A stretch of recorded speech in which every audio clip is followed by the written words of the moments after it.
Hello family, welcome back. I hope you guys are doing great. I wanted to pass something along that somebody shared with me a while back and I just haven't had a chance to share it, but it's extremely interesting. It's one of those things you just have to share, and the people I've talked to about it had never heard of it, so I figured maybe you haven't, and it's great that we share information that we come across, kind of break some of the mystery of what's going on beyond where we're allowed to explore. And this story is one of those that will blow your mind because it reveals sort of what we already assumed would be going on there. But this person that shared this with me was very kind and said, hey, this is really cool. Have you heard about this? And I haven't heard anything about it until they shared it. This channel here, Yup0123. And they said, I found this on Facebook and I think it's worth sharing with you all. I kept the original post's layout untouched to keep its originality. So they've broken it up. You'll see what I'm talking about, or what they're talking about here in just a second. And the story, I will scroll to it, starts right here. And this person reached out on one of those truther Facebook pages, there's lots of them, where they were talking about the firmament. And they had a military background. And they said, I've never really believed in Jesus or done the whole church thing, but I think I've seen the stuff you guys are talking about here. I just didn't know what it was at the time. This person was in the Army from 1997 to 2000, and they said, I was sent to McMurdo Station in Antarctica. I was a helicopter mechanic and a crew chief, and they had volunteer tours open for guys to go there and work on the helicopters there. When they asked for volunteers, sorry, there's some typos here, I'll try to read it and say what I believe they were trying to say, but it says, when they asked for volunteers, a bunch of us applied, but only me and one other guy got accepted. The application process had a bunch of questionnaires that we had to fill out, and we had to sit for a bunch of one-on-one interviews. It was mostly just a bunch of questions about what our interests and beliefs were. It's weird that they would ask about their beliefs.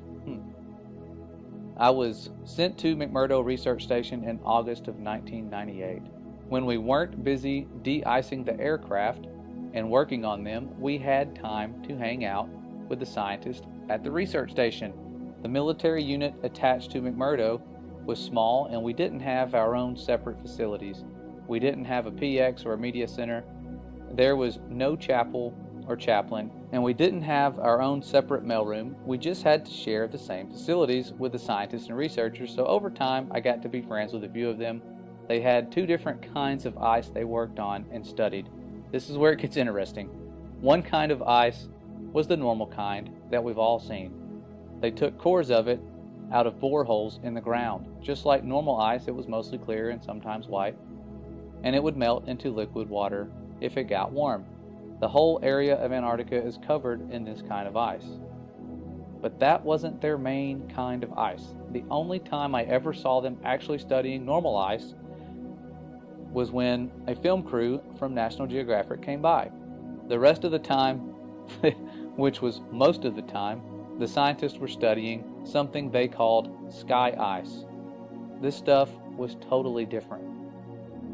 We were never allowed to go into the laboratory areas of the station because the labs had to be kept super clean, and they said it would mess up their work if they risked letting too many people in the lab. But one time, one of the researchers that I was friends with showed me a piece of sky ice. You couldn't touch the stuff with your bare hands because it was so cold. And it wasn't clear or white like normal ice. It was solid blue. He said that's why they call it sky ice, because it was the exact same color as the sky. We had to wear thick, heavy going outside gloves to handle it. The stuff was so cold, it would instantly freeze your skin if you touched it.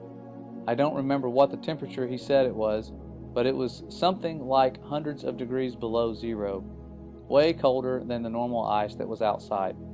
He had to carry it in a metal bottle that was kind of like a thermos. He let me play with the piece of it for a while. It felt lighter than a piece of normal ice of the same size, like it wasn't very heavy at all. It almost felt like you could throw it up in the air and it would just float back down. But I didn't try that. And it was also a little flexible when I tried to bend it. It didn't break like normal ice would, and even for a small piece, you could see through it. It was solid blue right from the surface. And here's the really weird part. It didn't melt into water. When it got warm, because we had it inside, it just started to shrink. It got smaller and smaller, but my glove never got wet. And there was no water on the floor. The stuff just turned into thin air when it got warm and vaporized. He said that was the reason why they had to study the stuff right there in Antarctica. You couldn't take the sky ice back to America to study it because it was almost impossible to keep it cold enough during transit. And then they shared a verse right here where it says, "And above the firmament that was over their heads was the likeness of a throne, as the appearance of a sapphire stone. And upon the likeness of the throne was the likeness as the appearance of a man above upon it." And then we continue off where it says it would always vaporize into air and you'd have nothing left when you got back to the US, he said. Russian scientists had discovered the same problem when they tried to take the ice back to Russia. So that was why they all had research stations in Antarctica.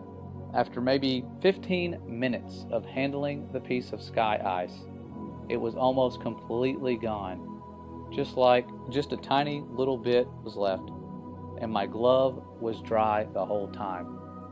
I'd never seen anything like it before or since, and that's unusual because I've always had an interest in scientific things. I think that's even why I got selected to go to Antarctica, because a big part of the interview was about science and what I believed about things. So I really thought it was cool to see something I'd never heard of before. The whole time I was at McMurdo, I heard people talking about the wall like that was a special place. It's pretty common to find ice walls and ice cliffs all over Antarctica. The whole place